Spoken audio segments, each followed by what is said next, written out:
السلام عليكم ورحمة الله تعالى وبركاته. حلقة جديدة من حلقات العيادة وموضوع جديد. لفة الرأس أو الدوار أو عدم الاتزان، هل هو عرض أم مرض؟ ما هي الأسباب اللي بتؤدي للفة الرأس أو الدوار؟ وكيف يتم التشخيص وكيف يتم العلاج؟ وكمان هنتكلم عن محور مهم جدا، هنتكلم عن الشخير. عايزين نعرف أسباب الشخير، وأكيد هي حاجة مزعجة جدا إذا ما كانت للمريض ذات نفسه للناس اللي حوالينه أو اللي بينوموا جنبه. الشخير ممكن تكون حاجة مزمنة طول العمر بيعاني منها، والناس اللي حوالينه ممكن يكونوا متضررين جدا من الشخير، أو هو كمان يكون متضرر ومتحسس من حكاية الشخير. أكيد احنا دايرين نعرف الأسباب للشخير وكيف يتم التشخيص وكيف يتم العلاج. أنا سعيدا جدا إنه يكون ضيفنا لحلقة الليلة دكتور محمد صديق محمد، استشاري الأذن والأنف والحنجرة، وهو مدير عام مستشفى الأذن والأنف والحنجرة الخرطوم. مرحبا بك دكتور محمد. والشخير والدوار محورين مهمين جدا، ودايرين نتعرف على الدوار، هل هو في البداية عرض أم مرض؟ وعليكم السلام ورحمة الله تعالى وبركاته. تحية الصحة والعافية للجميع. فعلا الدوار حاجة مزعجة، مزعجة جدا، حاجة مزعجة. نعم. ونحن نعتقد أنه مزعج للطرفين، للطبيب المعالج وللمريض اللي بيتابعه. نعم. الدوار يعني الدوار كل مريض بيجي بيعبر بطريقة هو بتكون مختلفة من الطريقة الثانية للمريض الثاني، لكن كلها المشاكل بتاعته بتتوضع في حتات معينة في الجسم. ففي زول يجي يقول لك راسي لافي، لافي صح. في زول يجي يقول لك يا أخي أنا حاسي بأنه زي المطوح في أيوة. الواطة. أيوة صح. في زول يقول لك يا أخي أنا والله زي الحاسب إنه أنا في حاجة بتاعت موية أنا ماشي فيها. نعم. في زول بيجي بيقول لك يا أخي أنا شايف إنه الراس الحاجات ثابتة وراسي بلف. أو الدنيا هي اللفة. في ناس يقول لك يا أخي أنا شايف السرير يتقلب. يعني الطريقة بتاعت التعبير بتاعت على الدوار للمريض بتختلف من مريض لمريض، لكن هي لغات مختلفة لحاجة واحدة. والمشاكل بتاعته دائما بتعبر عن عرض لمرض في حته معينه في الجسم. عرض لمرض يعني. أيوة، ما حاجه هو واحده ذاته يعني الدوار في حد ذاته ليس بتشخيص، ايوه، ليس بمرض، انما هو عرض لمرض في مواقع معينه في الجسم. والموقع الاساسي للتوازن في الجسم هو جزء تشريحي من الأذن الداخلية. الأذن الداخلية، نعم. أيوة، الأذن الداخلية تشريحين فيها جزئين. جزء فيه جهاز بتاع توازن، وهو ده بتجيه إشارات أو بيرسل إشارات للدماغ، نعم، عن أي حركة الجسم، وضع الجسم والرأس. يعني كل يوم بيكون في إشارات طوال مستمرة، أنت جالس في إشارات للدماغ بتوريك. نعم. ممكن تعلق لنا على الصورة المصاحبة دكتور؟ أيوة. نعم. الجزء الداخلي اللي فيه الحلقات الهلالية دي، نعم. ده الجزء الداخلي من الجزء بتاع التوازن من الأذن الداخلية. الجزء اللي بيشبه القوقعة داخليا، أيوة، ده هو الجزء اللي بيختص بالسمع. أيوة. الجزء اللي بيختص بالتوازن هو جهاز التوازن اللي هو القنوات الهلالية، وهي ذاتها حتى القنوات الهلالية هي 3 بتكون في وضع تشريحي، كل واحدة ماخذة موضع تشريحي معين عشان يتحسس الوضع بتاع الجسم أو بتاع الرأس في كل وضع من الأوضاع. نعم. ومن هنا بتنطلق إشارات للدماغ. مجرد ما تختل الآلية بتاعته، هو دائما هو القنوات الهلالية هي تجاويف فيها سوائل. نعم. السوائل بتكون في حركة دائمة، الحركة دي بتعتمد على وضع الجسم. كل ما الجسم إذا تحرك يمين أو شمال، الحركة بتاعت السائل بتدي إشارات معينة للوضع المعني بتصل الدماغ. أي اضطراب أو مرض بيؤدي للاضطراب في الجزء بتاع القنوات الهلالية ده طوال الجسم بيحسوا في شكل من أشكال أو في شكل دوائر. نعم. يعني كثير من الناس، في ناس بيجي يقول لك لا، يعني نفس حكايه الاحساس او الادراك المسؤول منه القلب ولا العقل، نفس الحكايه حكايه الدوار او الاتزان بتاع الانسان، هل مسؤول منه الاذن او الراس؟ كان في ناس كثيره بتختلف في الحته دي، وهسه زي قلت ان الاثنين بيشتركوا في الحكايه. يعني هي حكايه بتبدا من الاذن الوسطى، وفي اشارات الداخليه معلش، وبتترسل اشارات للمخ، والاثنين مع بعض الاذن والمخ لا ينفصلوا من بعض في الاشارات الاشارات دي والتوازن، ده معنى كلامك يا دكتور صح؟ تفسير الاشارات اللي بتجي أيوة. من جهاز التوازن، يعني هنا الدماغ فقط هو لتفسير الاشارات، نعم. لكن ما بيتحكم في الاشاره الجايه المعنى انه من زر الحقه. ايوه ايوه هو هنا. انتوا المسؤولين اكثر من انا ايوه، الناس. لكن برضه يعني في مواضع ثانيه نعم. جزء منها مسؤول منها، مسؤوله من التوازن في الجسم، منها المخيخ، اذا على ذكر الدماغ وكده. نعم. المخيخ بيشكل برضه دور اساسي في مساله التوازن. نعم. النظر بيشكل دور اساسي في مساله التوازن في الجسم. نعم. الجهاز الحركي المفصلي في الجسم برضه بيشكل دور في التوازن. نعم. ديل كلهن مسؤولين هنا مثلاً. المسؤولات. نعم. قبل شوي صححتني في حكايه الاذن الداخليه وليس الاذن الوسطى، وما يشاح كثير من الناس لما تفقد الاتزان بيقول لك عندي مشكله في الاذن الوسطى، وبقى زي حاجه شائعه. انت معنى كلامك انه ما الاذن الوسطى، الاذن الداخليه هي المسؤوله من عمليه التوازن. ايوه. نعم. لكن هو ده يعني حاجه دي هي منتشره، بقت شائعه. هي شائعه، لكن نعم. المسؤول من التوازن مسؤوليه مباشره. نعم. هو جزء من الاذن الداخليه مختص بالتوازن، وهو جهاز التوازن في شكل بتاع قنوات هلالية. نعم. طيب يا دكتور، بيحصل شنو أول حاجة؟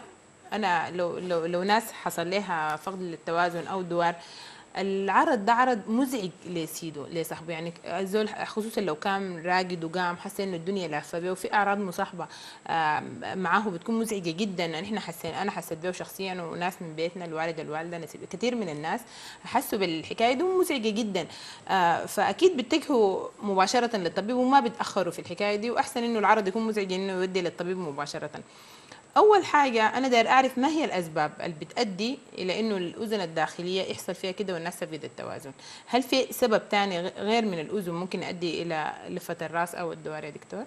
الأسباب طبعا في اسباب موضعيه بتكون يعني فقط حصريه على الاذن نعم. الداخليه، ودي يعني مثلا زي الدوار الانتيابي الوضعي الحميد، وده بيجي بنتيجه لقفل في القناه الهلاليه الخلفيه نتيجه لترسبات وتكلسات معينه بتمنع حركه السائل. وفي اسباب ثانيه من الاسباب الموضعيه، مثلا زياده الضغط بتاع السائل بتاع الاذن الداخليه، وده اكثر شيوعا في السيدات، وده بيكون دائما مع متلازمه اسمها متلازمه مينير، بيكون فيها اعراض ثلاثيه متصاحبه، الدوار والزنه بتاعه الاذن، يعني بحس بالاذن في الاذن بزنه او صوت. أيوة. بالاضافه للتذبذب في درجه السمع. نعم. دي كلهم بيعمل حاجه اسمها متلازمه مينير، ودي اكثر شيوعا في السيدات. عندها اسباب محدد؟ والله زياده الضغط بتاع السائل بتدخل فيه عوامل ثانيه، لكن المحصله النهائيه انه يزيد ضغط السائل اللي هو يجوط الاشارات اللي بتطلع من الاذن الداخليه للدماغ.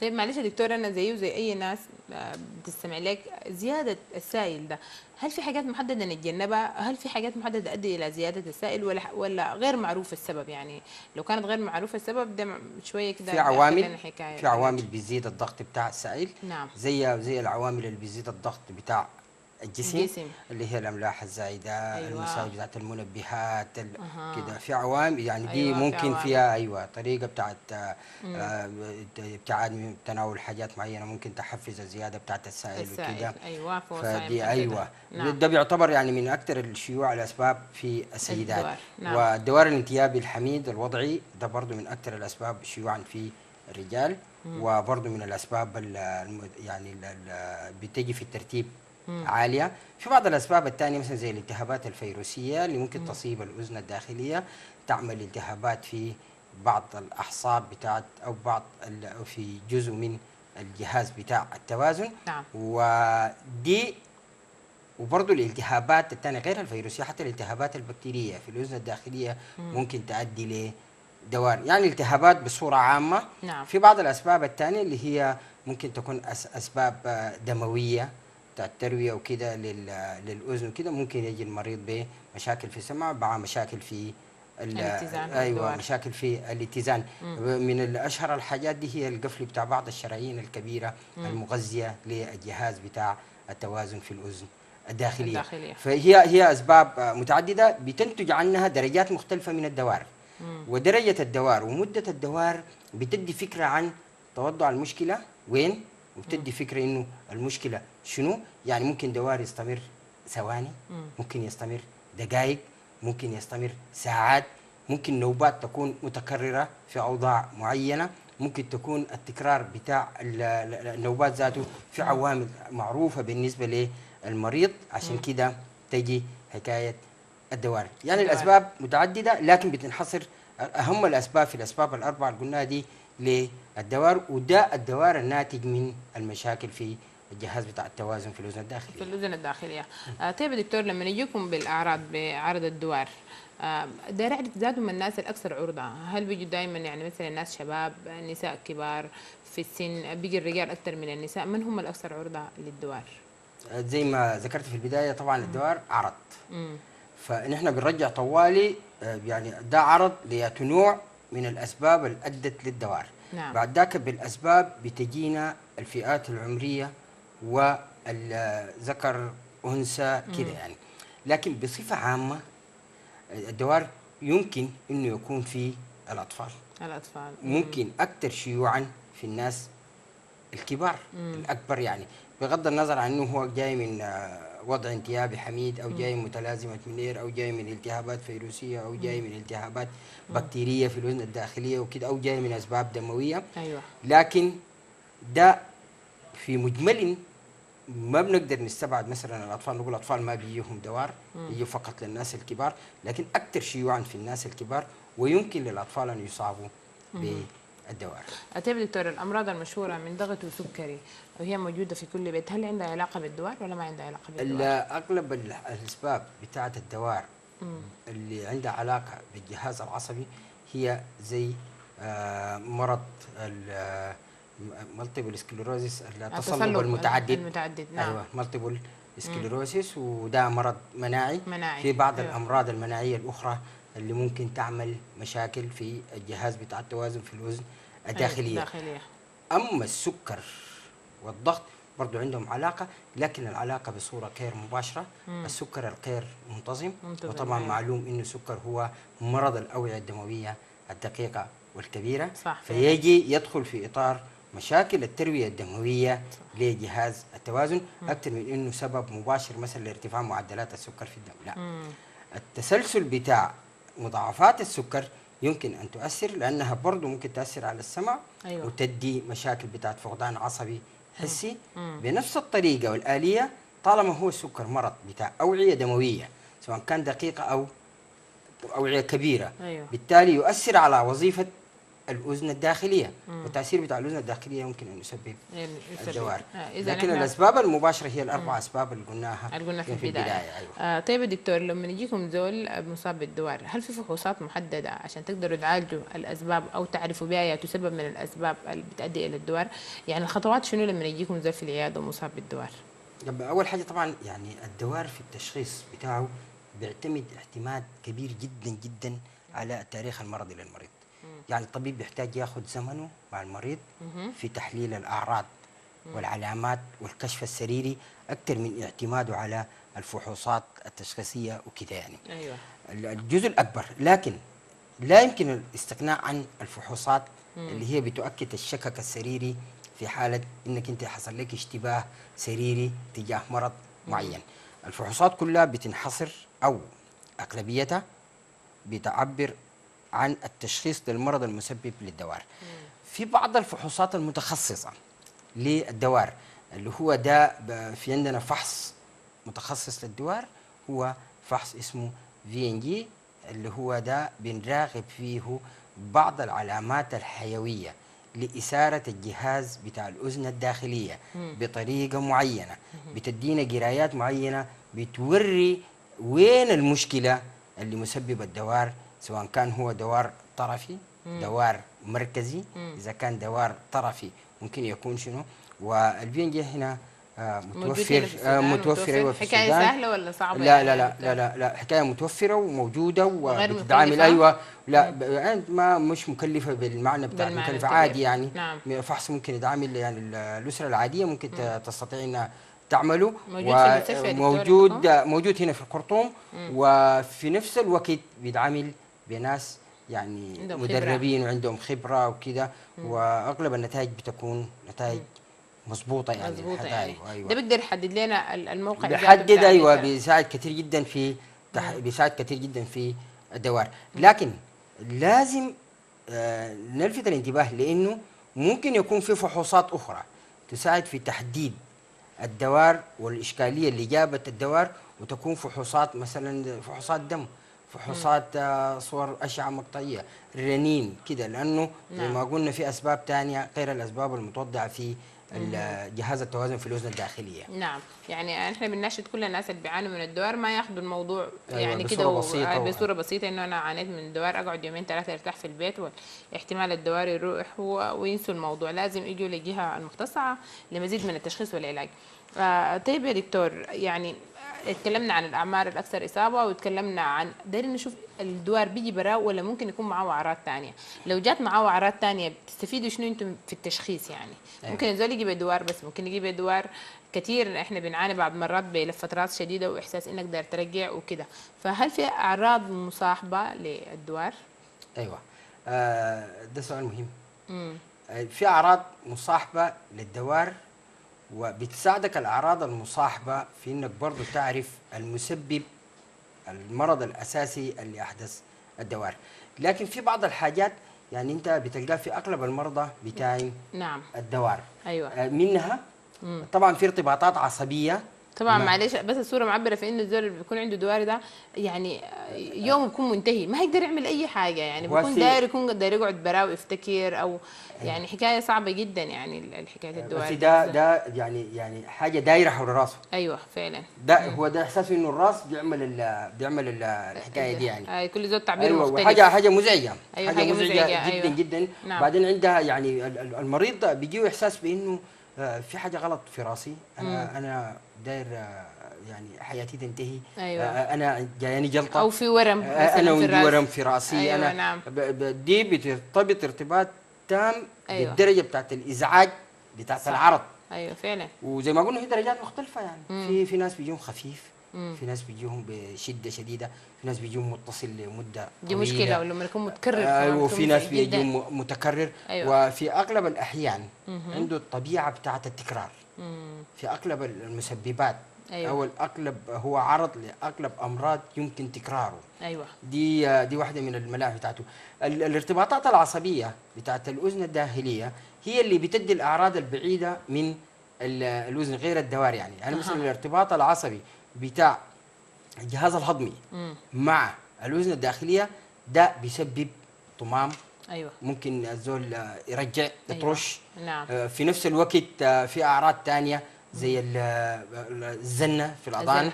يعني يقول لك الزول الاذاني كابسة فيها صفارة، انا الصوت بيزين شديد. أيوة. مع الدوار. في بعض الناس يقول لك الاذن كابسه. دي الكبسه بعض المرات بيكون تعبير عن انه السمع نزل شويه. ايوه. بنفس الارتباطات العصبيه بتاعت الاذن الداخليه يمكن تاثر على القلب اللي هو طوالي يقول لك انا قلبي ضرباته زادت. مع الحكايه دي بديت اتعرق، وده برضه لاصابه في الجهاز العصبي الودي. فدي يعني هي في النهايه المشكله في الاذن، لكن الارتباطات العصبيه في بقيه الجسم هي اللي بتدي الاعراض الثانيه دي. أيوة. يعني عندي طمام، استفرغت، عندي برضو الحركه بتاعت العين. ممكن الزكله لو يحس بانه عينه بتتحرك حركه ما طبيعيه، ودي برضو الارتباطات ضربات القلب والزنه في الاذن والكبسه بتاعت الاذن. دي كلها ناتجه من الارتباطات العصبيه اللي بيتم اثارتها بعد تغيير الضغط بتاع السائل او بعد الاشارات تختل من الاذن الداخليه للدماغ. هل وجود اكثر من عرض ده بيفيدكم انتم في التشخيص؟ يعني مثلا لو زول جاب دوار بس، او لو جاب دوار معاه اعراض ثانيه، بتستفيدوا من الحكايه دي؟ ايوه بيفرق لنا المسبب الاساسي اللي جاب الدوار عرض. يعني مثلا زي ما قلنا زي المتلازم بتاعت منيره الاكثر شيوعا في النساء، دي ثلاثه حاجات بيجمعوا مع بعض. نعم. يعني عندي زنه، راسي لفه، جاني صفاره في اذاني. ايوه خلاص كده ده ساعدكم طوالي. أيوة ده ساعدوكم شديد في التشخيص. عشان كده قلنا التركيز بتاع المريض في القعده مع المريض في التاريخ المرضي دي بتشكل دور اساسي في التشخيص. ايوه اساسي في التشخيص اكثر من الفحوصات والسير دايرين وقت والفحوصات. مع العيان، تدي ايوه العيان وقت في يعني الحكايه دي. الواحد ياخذ التاريخ المرضي بصوره متسلسله، تاخذ زمنها ويتحرى كل المواضيع بتاعت الحاجات اللي عندها علاقه دكتور محمد، احنا عندنا تليفون. السلام عليكم. اهلا مرحبا بك. تحيه لك اكيد ولاتصالك، اتفضل. هل الشخير ممكن يتعالج يعني؟ الشخير ممكن شنو؟ ممكن يتعالج يعني علاج ممكن يتعالج ولا لا؟ اكيد يعني احنا محورنا الثاني اكيد الشخير واسبابه. شكرا يا علي، شكرا لاتصالك. اكيد العلاج الشخير ده هيكون محورنا، وان شاء الله هنتعرف كثير على الشخير بعد الفاصل. خليك معانا وما تزح من التلفزيون ان شاء الله. شكرا لاتصالك يا علي. اكيد احنا هنفتح باب الشخير في الجزء الثاني من الحلقه باذن الله. ونرجع لموضوع الدوار ان شاء الله، نشوف الحلول لموضوع الدوار. هو انا افتكر انه موضوع الدوار ده برضه موضوع مزعج جدا. طيب يا دكتور، انت تكلمت عن التكرار. في ناس بيجيهم مره واحده بس، في ناس بتكرر عليهم كثير في اليوم، في ناس على مدار السنه بيكون في الدوار. برضه بيختلف وبيساعدكم في التشخيص ده ولا لا؟ وفي سؤال ثاني، ليه الدوار في اغلب الناس بيجيهم الصباح؟ الناس بيكونوا نايمين ويقوموا يقعدوا فترة حتى الدوار ده أعراضه تروح. ليه يعني؟ ليه لما الزول يكون نايم ويقعد فجأة يعني؟ أنا داير أعلق أول على التكرار. التكرار في النوبة الواحدة، يعني مثلا زول في خلال الأسبوع ده بيتكرر عليه الليلة الصباح، بكرة النهار، بعد بكرة الصباح، يفوت يوم يجي، ده تكرار في نوبة واحدة. في تكرار تاني عشان نقدر نفرز التكرار، في تكرار ثاني يعني بعد النوبه تنتهي. دكتور محمد انا اسفه اني قطعت كلامك، بس عندنا اتصال اخر. السلام عليكم. السلام عليكم ورحمه الله. اهلا مرحبا بك. كيف حالك يا استاذ؟ اهلا مرحبا بك، اتفضل بسؤالك لدكتور محمد. الله يبارك فيك، الحمد لله. والله بس انا عندي الالام بتاعت الرقبه وهي بتعمل دوار دائما، فاذا كان عندنا ضغط وسكري، اذا كان الدكتور بيفيدنا في شيء ان شاء الله. طيب، ضغط وسكري والام في الرقبه ودوار. انت عمرك كم سنه؟ هي الفقرات الرابعه الخامسه فيها تقريبا. اوكي، فعمل لها علاج وكده، لكن علاج خفيف يعني. نعم. وعمرك كم سنه؟ وعمري حوالي 61 سنه. طيب تمام، دكتور محمد معك. ايوه فعلا انت نبهت لحاجه مهمه جدا جدا، اللي هو في بعض الارتباط بالمشاكل بتاعت الرقبه مع الدوار. نعم. يعني فعلا في ارتباط اللي هو بيتم اثاره برضه عصبيه من الرقبه. نعم. بتاثر على الترويه الدمويه بتاعت الاذن الداخليه. بتختلف الدرجه من مريض لمريض، لكن هي من الحاجات اللي ممكن علاجها اذا انت واصلت مع اخصائي بتاع عظام في للموضوع بتاع الرقبه. ايوه. هنا بتجينا الإثارة من الرقبة، بتأثر على التروية الدموية الداخلة للأذن الداخلية، وده برضو بدي إحساس بتاع دوار. يعني مع الحركة بتاعت الرقبة في اتجاه يمين شمال، اتجاه الحركة بتاعت الرقبة فوق تحت، دي بتنجم عنها بعض الآثار اللي ممكن تأثر على الجهاز بتاع التوازن بتاع الأذن الداخلية. لكن أحب أطمنك بأنها هي حاجة ما خطرة. الدرجة بتاعت الدوار فيها بتكون درجة ما كبيرة، يمكن علاجها بالتعاون مع الطبيب المختص في العظام. نعم. شكرا لاتصالك، وإن شاء الله تكون وضحت لك الحكايه. واستشاره طبيب العظام مهمه جدا لك. شكرا لاتصالك اكيد. اكيد بعد الفاصل هنواصل حكايه تكرار الدوار وماذا يعني تكرار الدوار بالنسبه لكم وبالنسبه للمريض اللي بيشكي. وهنتكلم كمان عن الشخير، وهنرد على اسئله علي الشخير واسبابه وعلاجه ومضاعفاته لو ما اتعالج. خليكم معنا، ما تمشوا بعيد. بعد الفاصل الشخير باذن الله.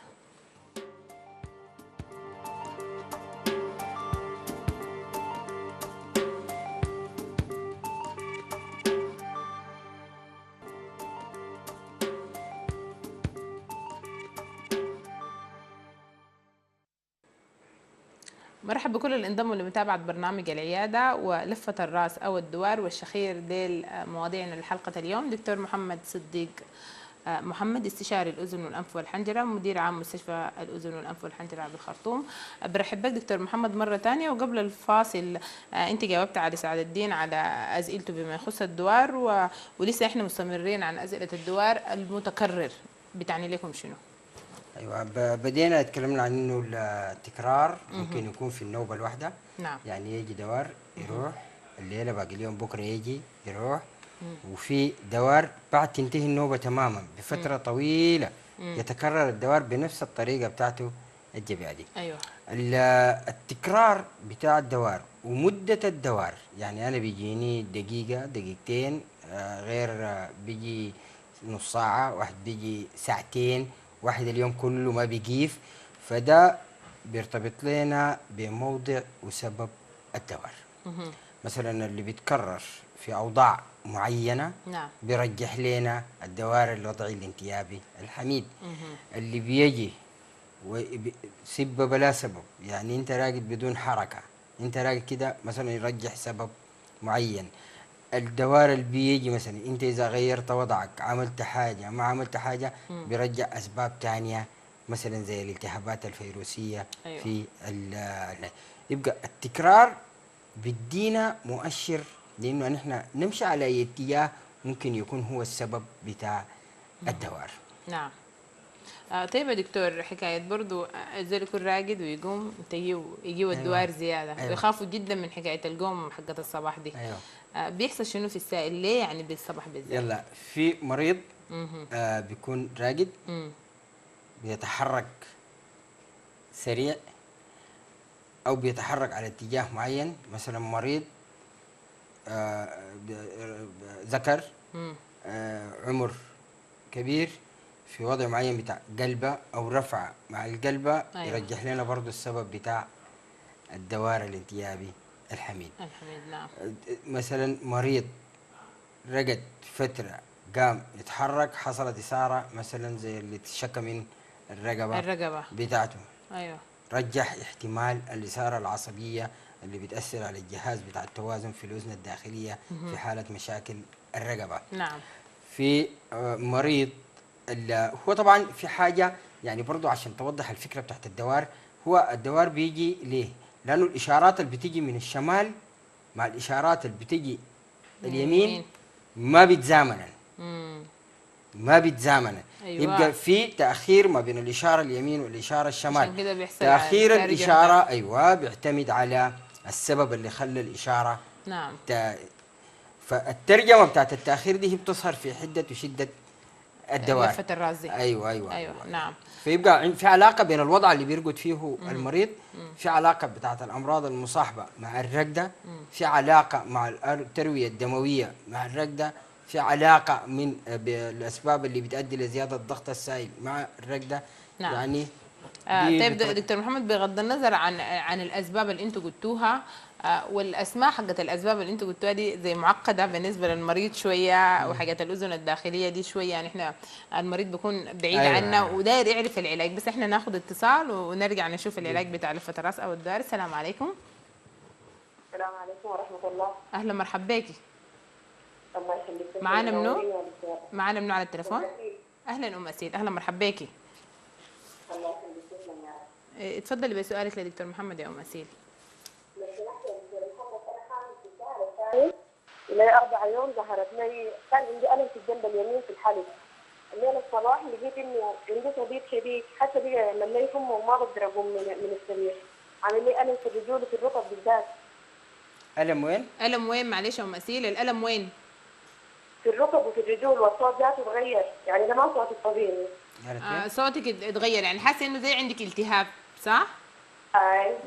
بالاضافه لالم في المفاصل صح يا ام اسيل؟ أي. نعم. وعندك حمى، حاسه عندك حمى يا ام اسيل؟ في حمى، واللوز اليمين شايله صديد. واللوز اليمين شايله صديد. ايوه. بتسالي عن العلاج وانت في فتره الحمل صح؟ ايوه ده شهرين. دايره العلاج في فتره الحمل. طيب علاج امن لالتهاب اللوزتين في فتره الحمل، خصوصا انها هي تعبانه وعندها حمى، حتى عندها الام في المفاصل يا دكتور. يا ام اسيل، من الحاجات المهمه جدا لازم تتم معاينتك عشان الزول يحدد الدرجه بتاعه الالتهاب، وهل هو التهاب بكتيري ولا التهاب فيروسي. نعم. وبعد ذاك نشوف الموضع بتاع اللوزه عشان نقدر نحدد الدرجة بتاعة الالتهاب ونوع الالتهاب وطبيعة الالتهاب. دي الحاجات الأساسية في تحديد نوع العلاج. بعد ذاك بنحاول ندي عقاقير آمنة في فترة الحمل في الثلاثة شهور الأولى، لأن دي فترة بتحتاج لأنه الزول يكون حذر في تناول العقاقير الغير آمنة في فترة الحمل. الحمل. فترة الحمل. إذا أم أسيل بتحتاج إنها تراجع دكتور. مرحبا بك. لو أنت دايرة تراجع مع دكتور محمد صديق بطاقة مجانية من قناة الشروق إن شاء الله، تاخديها في أي وقت وتقابل دكتور محمد صديق أو أي دكتور جنبك للأذن والأنف والحنجرة عشان تاخدي العلاج الآمن مع الحمل يا أم أسيل. الرجاء إنك ما تاخدي أنتيبيوتيك براكي في البيت. شكرا لاتصالك. نرجع دكتور محمد للعلاج سريعا قبل ما ندخل في الشخير. علاج الدوار أو لفة الرأس. علاج الدوار الشيء الأساسي فيه والأغلب الأسباب بتاعت الدوار بيحتاج لعقاقير طبية. نعم. في بعض المرضى بيحتاجوا لعقاقير طبية وهي مثبطات للجهاز بتاع التوازن لإثارته الزايدة الناتجة من زيادة ضغط السائل أو اضطراب حركة السائل في حالة القناة الهلالية اللي حصل فيها تكلس وانسداد. نعم.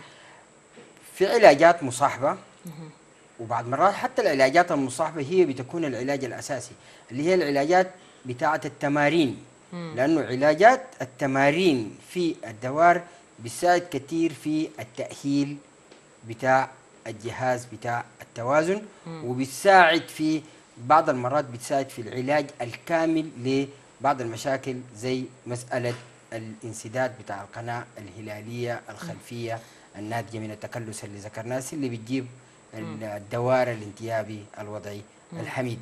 يبقى عقاقير طبية أيوة. وهي مثبطات أو عقاقير طبية للمسبب الأساسي للدوار، بالإضافة ل قد يحتاج بعض المرضى لمسائل بتاع التمارين بتساعد في التأهيل. وفي بعض أسباب الدوار التمارين بتعتبر هي العلاج الأساسي في الدوار. نعم.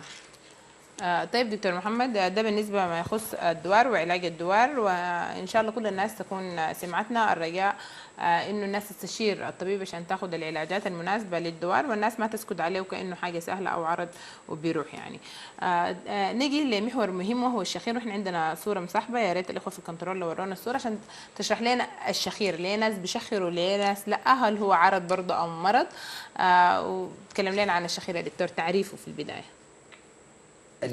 الشخير طبعا هو إصدار صوت نعم بتاع اهتزازات للحنك الرخو أثناء النوم. أيوة.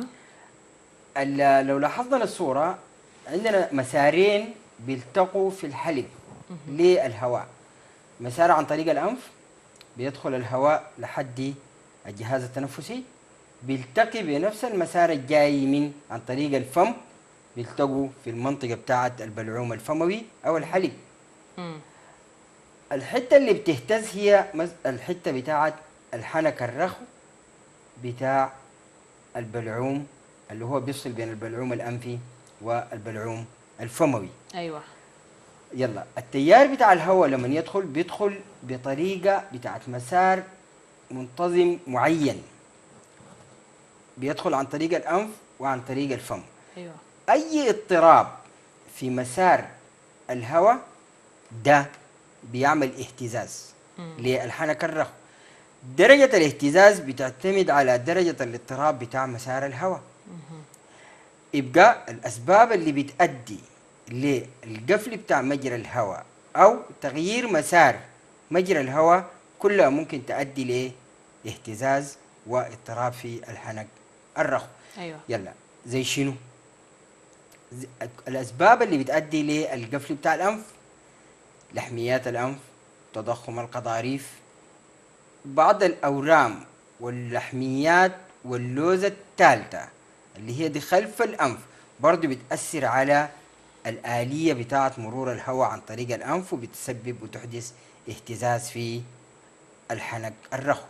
في بعض المشاكل في الفم نعم بتؤدي برضو لاضطراب حركة الهواء عن طريق الفم، مثلا حجم اللسان، بعض الالتهابات في الحلق، الحجم بتاع اللوستين، دي كلهم بيأثرن على اضطراب حركة أو الديناميكية اللي بيمر بها الهواء عن طريق الأنف وعن طريق الفم، بتعمل الاهتزاز. في عوامل أخرى الشدة بتاعت توتر العضلات بتاعت الرقبة، مع النوم بيحصل ارتخاء في العضلات، أيوة. بتقل التوتر فيها فبيحصل فيها انهيار تكفيل جزئي، هنا كده. بتعمل قفل جزئي بيأثر على الآلية بتاعت الحركة بتاعت الهواء. دي زيادة الوزن بيلعب فيها دور. زيادة الوزن بيلعب فيها دور. والدرجة بتاعت توتر العضلات ممكن تكون لأي أسباب تانية بتأثر على توتر العضلات. ممكن تكون أسباب مركزية في الدماغ، ممكن تكون أسباب موضعية في العضلات. المهم هي في الأمر إنه التوتر بتاع العضلة في الحلق يحصل فيها ارتخاء وتكون مرخية، بتأثر على حركة الهواء. ده برضو بيعمل زيادة الوزن، بتأثر على الممر بتاع الهواء. طبعا يا جماعة الشخير بيحدث مع النوم فقط. ايوه النوم ذاته عنده دور في رخي العضلات في الجسم. صح اكيد. فرخي العضلات دي جزء منها العضلات بتاعت البلعوم الفموي. ايوه نعم. وده بيأثر على الاهتزاز بتاع الحنك الرخوي. يبقى أي قفل جزئي في مسار الهواء في الجهاز التنفسي العلوي اللي هو عن طريق الأنف أو عن طريق الفم لحد ما يلتقوا الاثنين في البلعوم الفموي، أي مشكلة هنا ممكن تحدث شخير.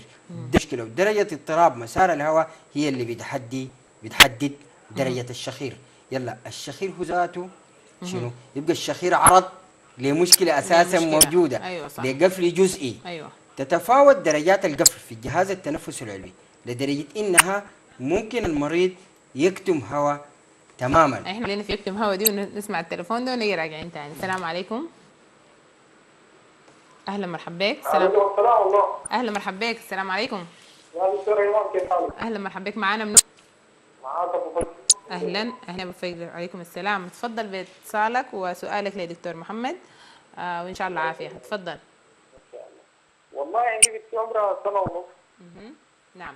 فبكون عندها شخير كده لما تطنجر. تكون عندها شخير هي ونايمه ولا لما تكون قاعده؟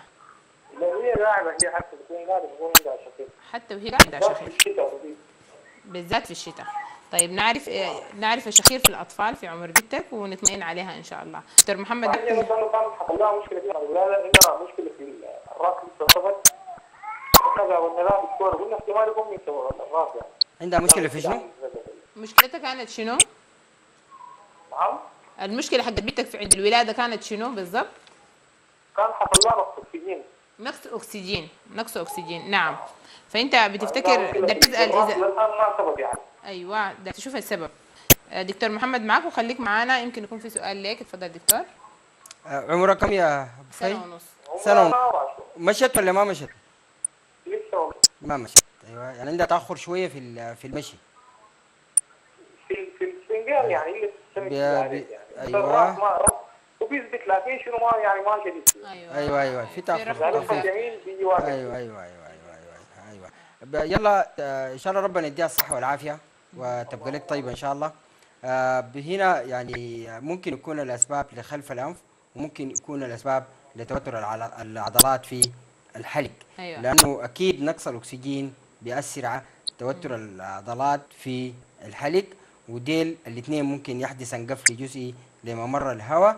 لكن اذا كان في مشكله بتاعت قفل هواء في البلعوم الانفي، لانه ممكن تصاحب بلوزه ثالثه مع الارتخاء في العضلات او المشاكل بتاعت العضلات الجايه من نقص الاكسجين، فده يمكن علاجه. اما مساله نقص الاكسجين وكده دي مساله بتاهيل مع مرور الزمن بتبقى طيبه وبتتحسن كل يوم يمر ان شاء الله. يا دكتور لو شفت لنا دي جدا حبابك تستحقوا حبابك 10 تستحق طوالي في الشروق تاخذ بطاقه مجانيه مقابل الدكتور محمد صديق في عيادته الخاصه ان شاء الله. شكرا لاتصالك وان شاء الله تشوف. طيب يا دكتور احنا عندنا اقل من 5 دقائق عشان نعالج. انت ادينا اسباب مختلفه جدا للشخير والزمن ضايقنا في حكايه الشخير. وقفنا في حكايه انه الشخير ممكن يقفل خالص النفس للدرجه دي. دايرين نعرف برضه كيف يشخص والعلاج سريعا يا ريت. الشخير برضه التشخيص الشيء الاساسي فيه هو الكشف الطبي. نعم. بنشوف الانف، بنشوف خلف الانف، بنشوف البلعوم الفموي، بنشوف الفم. لو لقينا في سبب واضح للقفل بتاع مجرى الهواء بنبدا نعالجه. لو بيتعالج بعكاكير طبيه بنعالجه، لو ما بيتعالج بعكاكير طبيه بنزيله بالجراحه. من اشهر الاسباب للشخير في الاطفال هو التضخم بتاع اللوزه الثالثه واللوزتين. ده من اكثر الاسباب شيوعا. مزعج جدا. ايوه بشكل نسبه كبيره جدا جدا. وعنده مشاكل ثانيه ممكن تنتقل للاذن.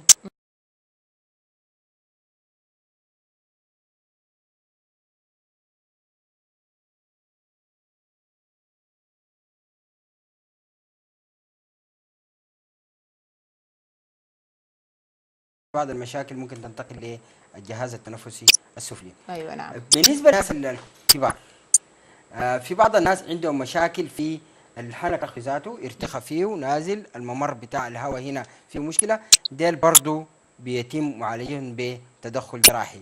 اما بزياده الوزن بنحتاج نحاول لتغذيه، يحاول يعالج له تغذيه على انه ينزل الوزن بتاعه، لانه نزول الوزن في حاله الشخير جزء مهم جدا جدا في العلاج. وقبل ديل كلهن في الناس الكبار بنعمل حاجه اسمها دراسات النوم. دراسات النوم بنشوف فيها درجة الشخير، وبنراغب فيها علامات حيوية أخرى بتورينا معدل انقطاع النفس مع معدل ضيق النفس. نعم. المعدل ديل أبنية هايبوبنيا اندكس، المعدل ده بيحدد شكل العلاج لقدام، وبيساعد كثير في الخطة العلاجية للمريض ده للناس الكبار. وفي الاغلب الخطه العلاجيه دي بتكون سهله انها تطبق يا دكتور؟ هي الخطة العلاجية غالبا تدي نتيجة جيدة. أيوة. بغض النظر انها سهله ولا مسهله، لكن هي بتدي نتيجه جيده، لانه مهمه تقول لمريض نزل وزنك بدون، يعني دي مهمه ما سهله. صح، مهمه ما سهله، لكن يعني هي مشكله بدرجه عاليه عندها حل. عندها حل، سواء كان من زياده الوزن، سواء كان من تضخم اللوسين، الثالثه قفل الانف، لحميات الانف، قضاريف الانف. عندنا تليفون اخير. السلام عليكم. ايوه عليكم السلام. اهلا مرحبا بك. الله يخليك. مع خالد محمد طريقه يندوري. اسمك منو؟ معلش نتعرف عليك. خالد محمد طريقه يندوري. اهلا مرحبا بك ومرحبا بسؤال. تفضل دكتور محمد صديق. الله يخليك ان شاء الله. انا في الحقيقه بشتكي كان اصلا عندي جنين دوار طوالي. معلش. كمان معي زي ساعه، ومره جاني كمان معي زي 5 دقائق واختفى. دوار. بالتالي لما مثلا اصلا ايوه دوار. نعم. بالتالي انا اصلا بنام من النوم برضه بيجيني كده مره وبيختفي. مره يعني يعني. مشكله كده يعني في الانف، لما اتفض بيجيني انا في كده محلة الانف كده في البدايه منه فتحتين. نعم. لما تكرر عليك الدوار، هل استعنتي باي طبيب مشيتي للتشخيص وللعلاج، ولا استحملتي وحد ما في كان بديت في الامتياز لما كنت تعبت بديت تحت ساعه. نعم. وقاموا قال لي لا تمشي لبطنيه واعصاب. نعم. فقلت قلت لهم الدواء ده اول مره يجيني وكده يعني. وانت كنت الكلام بطريقه طوالي. طيب دكتور محمد صديق ما معك. فهمت انا همشي بطنيه واعصاب ولا امشي ايوه السؤال بيجيه تمشي ولا انت تجي انف واذن حنجره في البدايه، نعم. بعد ذاك لو احتجتي لمخ واعصاب بنوجهك، لانه مراجعه الاذن الداخليه ووظائف جهاز التوازن حاجه مهمه جدا جدا، ودي بتتغيم بالاخصائي بتاع الاذن والانف والحنجره عشان يحدد لك هل انت مشكلتك بس انف واذن وحنجره، يعني مشكله في الجهاز بتاع التوازن، ولا حاجه بنحتاج من اخواننا بتاعين الجهاز العصبي في الباطنيه يساعدوك وكده. لكن البدايه بتكون في الانف والاذن والحنجره. بعدين يعني اغلب الاسباب اللي نحن ذكرناها كلها بتتعالج بعد تغييم سريري، يعني كل ما نقعد نشوف عليك وكده، وغالبا نصل لخلاصه لانه السبب بتاع الدوار بتاعك ده شنو، وان شاء الله بالسلامه. ولو احتجتي برضه تقابلي دكتور محمد صديق، الليله 3 بطاقات مجانيه لدكتور محمد صديق، تجي تاخدي بطاقتك برضه من برنامج العياده هنا من الاخ العشاء منتج البرنامج ان شاء الله لدكتور محمد صديق، وعندك 3 اسماء ان شاء الله يكونوا معاك ويشرفوك في العياده لمزيد من الاطمئنان. شكرا لاتصالك، وده كان الاتصال الاخير، وحقيقه عندنا كثير من الاتصالات في موضوع الشخير، شكله مغلب الناس، وفي حكايه لفه الراس شكلها شائعه جدا. الشخير لو ما يتعالج ممكن يؤدي ايوه عنده مضاعفات كثيره جدا، يعني في الاطفال الشخير ممكن ياثر على الجهاز التنفسي، ممكن ياثر على الجهاز الدوري، وممكن ياثر على السمع، ممكن خاصه في حالات التهابات اللوزه الثالثه. في اكثر مشاكله في الناس الكبار ممكن يزيد الضغط العام بتاع الدم، ممكن ياثر على وظائف القلب، ممكن يأثر على الرئتين والجهاز التنفسي. نعم. وفي نفس الوقت بيقلل الأكسجين الداخلي للدماغ أثناء النوم. نعم. ودي برضو عندها تأثيرات سالبة كبيرة جدا. أيوة عندها تأثيرات سالبة. أيوة. أكيد إذا ما حكاية عرض وخلاص أو حكاية إنه صوت مزعج وخلاص، الشخير عنده مضاعفات خطيرة زي ما قال الدكتور محمد صديق. يا ريت كل الناس اللي بتعاني من الشخير أو اللي بتعاني من لفة الرأس والدوار الاتجاه مباشرة للطبيب المختص أذن وأنف وحنجرة، ولو يجي نحولكم لطبيب آخر بيتم التحويل بتنسيق بين الطبيبين إن شاء الله. محمد صديق، ولكل الناس اللي يطلبوا وما سمحت لهم الفرصة إن شاء الله ممكن في مستشفى الخرطوم، مستشفى الأذن والأنف والحنجرة بالخرطوم العياده المحوله للدكتور محمد صديق يوم شنو يوم دكتور؟ الاثنين ويوم الاربعاء. يوم الاثنين ويوم الساعة الاربعاء. 7:30 شكرا صباحاً. لك ولتعاونك معنا ومع كل المرضى. شكرا لكل اللي تابعونا. اكيد الاسبوع الجاي خليكم في انتظار برنامج العياده، وشكرا لفريق العمل المجتهد دوما. تحيه مني لكم انا دكتور ايمان المعزه. نتلاقى الاسبوع الجاي في موضوع جديد وطبيب جديد. في امان الله.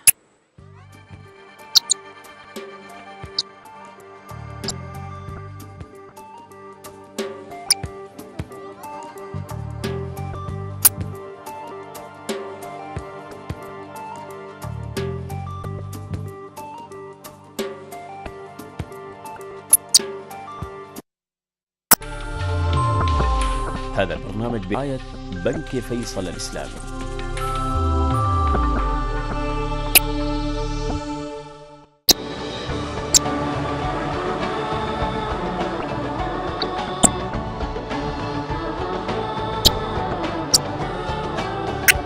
الشروق، شمس السودان التي لا تغيب. برعاية وتشريف